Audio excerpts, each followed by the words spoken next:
Regardez ces lions. Pouvaient-ils croire que leur chasse à ce buffle s'achève par une leçon de vol? À peine, et pourtant le buffle s'est avéré si balèze qu'un seul coup de corne a suffi pour que l'ennemi soit projeté en l'air. Ces herbivores refusent d'être une proie soumise. Le crocodile guette pour que sa proie vienne s'abreuver.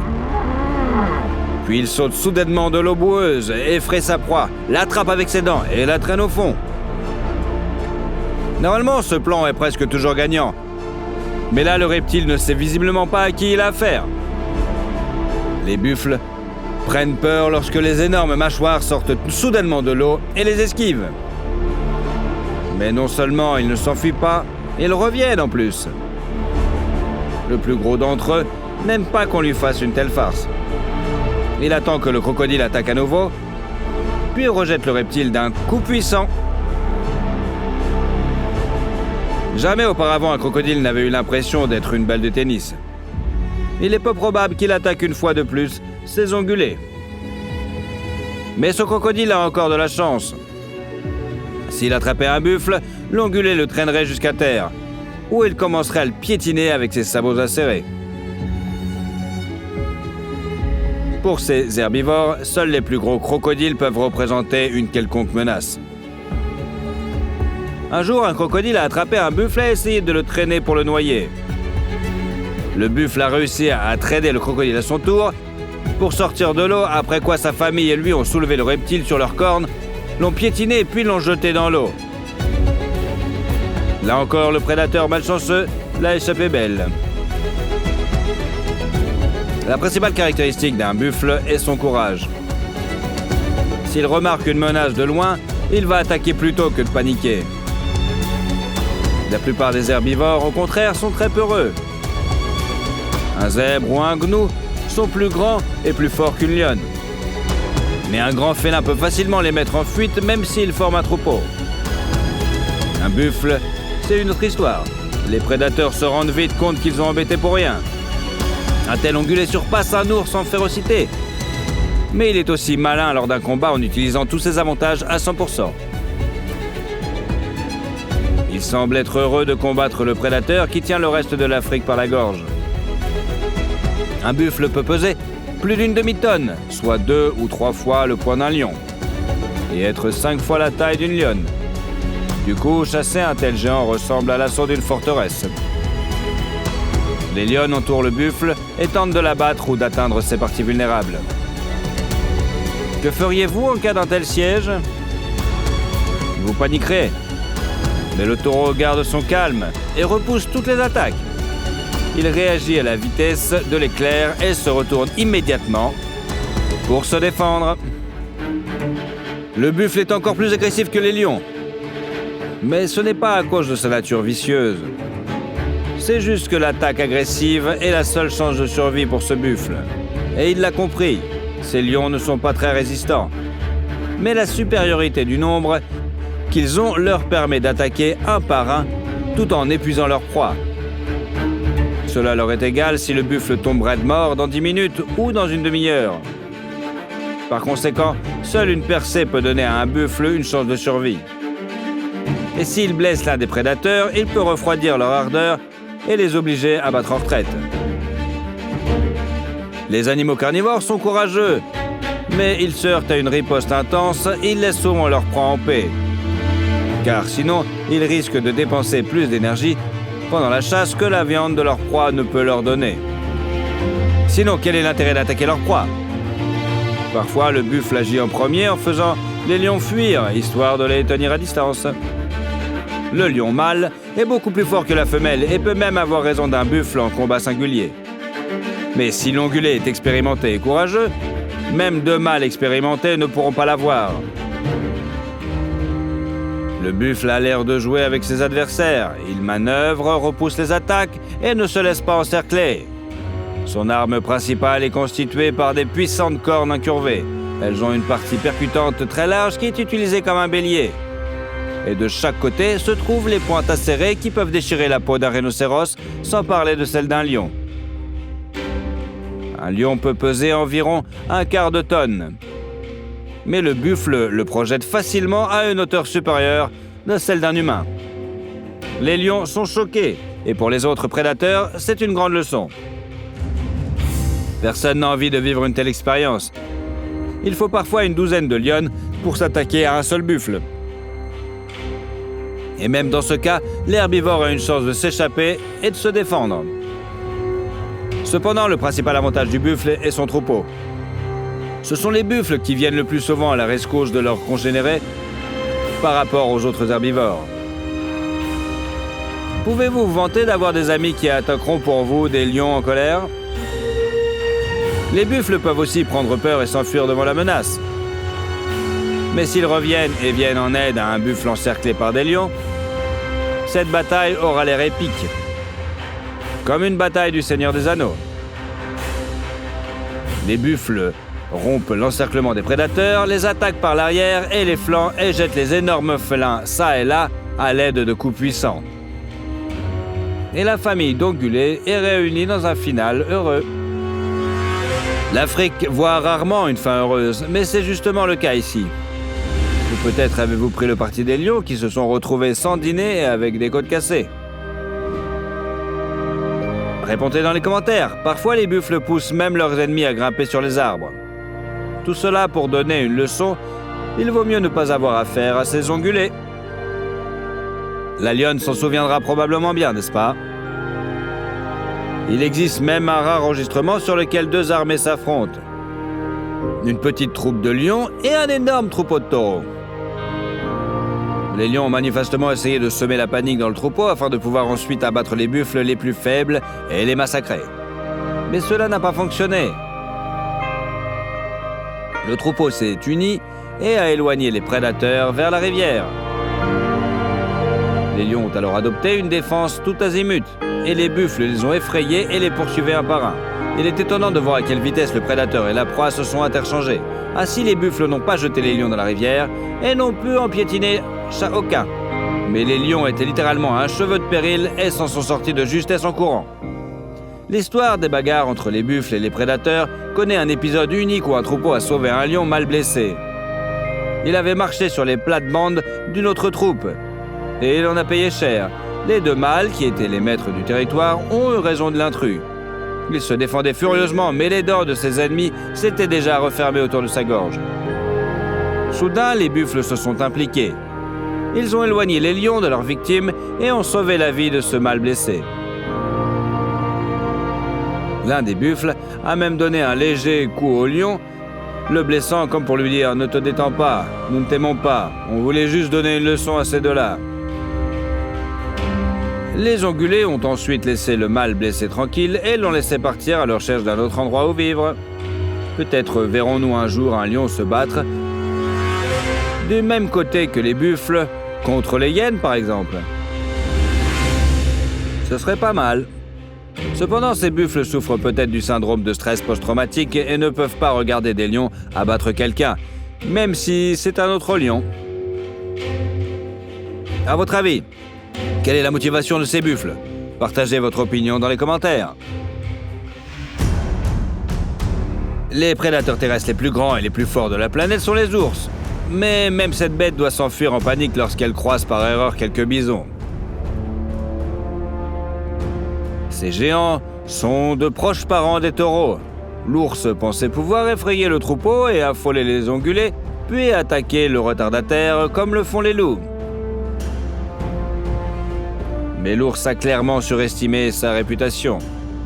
Les misons ne sont pas impressionnés par lui. Ces énormes animaux attaquent ensemble le prédateur et le poursuivent. L'ours a dû courir beaucoup plus longtemps qu'il ne le poursuivait. Au cas où. Pas très courageux, mais intelligent. Vous ne trouvez pas? Et si vous voulez en savoir plus sur le bison, écrivez-le dans les commentaires. Si vous pensez que les grands ongulés ne sont coriaces que contre les petits animaux, vous avez tort. Ils n'hésitent pas non plus à se battre contre des adversaires plus forts. Si vous vous promenez en Afrique et que vous croisiez un rhinocéros qui se comporte de manière pacifique et calme, ne vous détendez pas. Il ne vous a tout simplement pas encore vu. Cet animal a une si mauvaise vue qu'il ne peut repérer un autre animal qu'à quelques mètres. Cela lui a fait peur. C'est comme si vous marchiez dans la rue quand soudain, sorti de nulle part, une autre personne apparaît à côté de toi. Effrayant, n'est-ce pas? Le problème est qu'un rhinocéros effrayé est un rhinocéros en colère. Pesant jusqu'à 3 tonnes, il peut se permettre d'attaquer n'importe qui. En fait, si vous voulez voir les batailles les plus épiques avec cet animal, écrivez-le dans les commentaires. Le buffle et le rhinocéros peuvent sembler avoir la même puissance tous les deux, mais ce n'est qu'une apparence. Le buffle est juste grand grâce à ses longues pattes. Le rhinocéros est 5 fois plus lourd et plusieurs fois plus fort. Et pourtant, le buffle peut résister à sa poussée monstrueuse pendant quelques secondes et pousser son adversaire au sol à son tour. C'est comme si vous étiez capable d'arrêter et de repousser avec tes mains une moto qui vous fonce dessus. Bien sûr, le rhinocéros l'emporte sur le buffle au bout d'un moment. Mais il s'est trompé d'adversaire. N'importe quel ongulé aurait déjà essayé de s'enfuir. Ce buffle, non seulement il se relève à chaque fois, mais il lance aussi une contre-attaque. Ses congénères l'aident, ce qui distrait le rhinocéros agressif et attaque par les flancs. Au final, les buffles ont réussi à repousser l'attaque du rhinocéros. Bien que le principal défenseur ait subi de graves blessures, il a survécu au coup écrasant du rhinocéros, qui aurait pu arracher un arbre avec ses racines. Remarquez, la peau du buffle a même résisté aux coups de corne. Est-elle à l'épreuve des balles? Les scientifiques devraient peut-être examiner de plus près sa structure pour créer une nouvelle génération de Kevlar. L'excès d'énergie et d'agressivité doit aller quelque part. Dans la nature, le taureau doit protéger le troupeau. Mais à la ville ou à la campagne, entouré d'humains, il doit trouver d'autres moyens de se défouler. Pour ce fait, on donne au taureau une voiture vide à malmener. C'est un spectacle étonnant car l'animal soulève sur ses cornes une pièce de métal 3 fois plus lourde que lui. Et voilà qu'il frappe violemment la voiture, laissant des marques de la taille de la tête d'un adulte. Le pare-choc s'envole, les composants se brisent, la carrosserie est tordue. S'il y avait une chance de réparer la voiture avant le rencontre avec l'animal, on peut la racler maintenant, c'est sûr. Cette voiture est comme un ballon de frappe pour le taureau. Une bonne façon de passer le temps, quoi. Quand un troupeau de buffles est venu boire, un énorme hippopotame a soudainement émergé de l'eau. Ces bêtes agressives ont des problèmes évidents de contrôle de leur colère. N'essayez pas de leur proposer une thérapie, cela ne ferait que les énerver davantage. Dès qu'un étranger pénètre sur le territoire d'un hippopotame, l'animal entre dans une sorte de frénésie.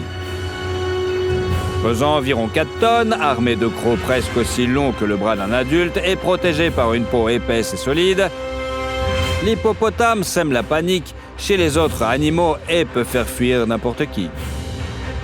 Sauf les buffles. Si une famille vient se désaltérer, elle aura de l'eau. Le leader va distraire l'agresseur et les autres vont le soutenir. Dominic Toretto serait fier de ses animaux à cornes, car il connaissait la valeur de la famille. Un énorme ours brun est sorti des bois pour attraper une vache domestique. Il a sous-estimé les ongulés. Non seulement ils n'ont pas eu peur, mais ils se sont tous allés à la rencontre de l'ours. En conséquence, le prédateur s'est simplement échappé. Et là, ce n'est qu'une vache domestique ordinaire. Le tigre est l'un des rares prédateurs de la planète et a été capable de tuer un buffle adulte en combat singulier. Cet énorme félin est encore plus fort qu'un lion et peut déchiqueter un buffle d'un coup de patte. Pendant l'attaque, il exécute une contraction très inventive. Il se jette sur le cou et fait une culbute dans l'air. Ça, c'est de l'acrobatie. Le but est de faire tomber le buffle malgré son double avantage de poids. Le plan a réussi, le tigre s'est accroché à la victime et a déjà atteint la gorge. Le buffle n'aurait que quelques minutes pour se débattre désespérément. Du moins, c'est ce que se pensait le tigre, mais il ne savait pas à quel buffle il s'attaquait. Et ce n'est pas la force de cet animal, c'était le fait qu'il y avait des amis fidèles. Il y avait un troupeau de buffles à proximité et le tigre pensait que tous ces ongulés allaient se disperser, affolés. Faux! Ils ont essayé de libérer leurs congénères, cependant, le tigre n'a pas seulement été capable de défendre sa proie, mais a même repoussé les buffles et les a poursuivis. C'était le moment décisif. Il s'est avéré qu'il s'agissait d'une ruse tactique. Les buffles avaient fait semblant d'être effrayés pour que le tigre lâche sa proie. Et quand le félin rayé a commencé à les poursuivre, les ongulés se sont soudainement retournés pour contre-attaquer. Ils ont même fait une attaque frontale pour piétiner ce prédateur. Le tigre a dû fuir. Malheureusement, le plan astucieux a mis trop de temps pour réussir complètement. Les blessures subies par le taureau étaient trop importantes. Le félin a tout de même eu droit à son déjeuner. Mais il est fort peu probable qu'il s'approche à nouveau de ce troupeau. Après tout, ces buffles sont adeptes de la tactique de la stratégie. Qui sait quel piège ils vont tendre à l'ennemi la prochaine fois? Les espèces différentes des grands ongulés se battent souvent entre elles. Par exemple, il peut y avoir un duel entre un buffle et un yak. Les bœufs musqués et les yaks sont des animaux assez rares dont l'habitat est illimité.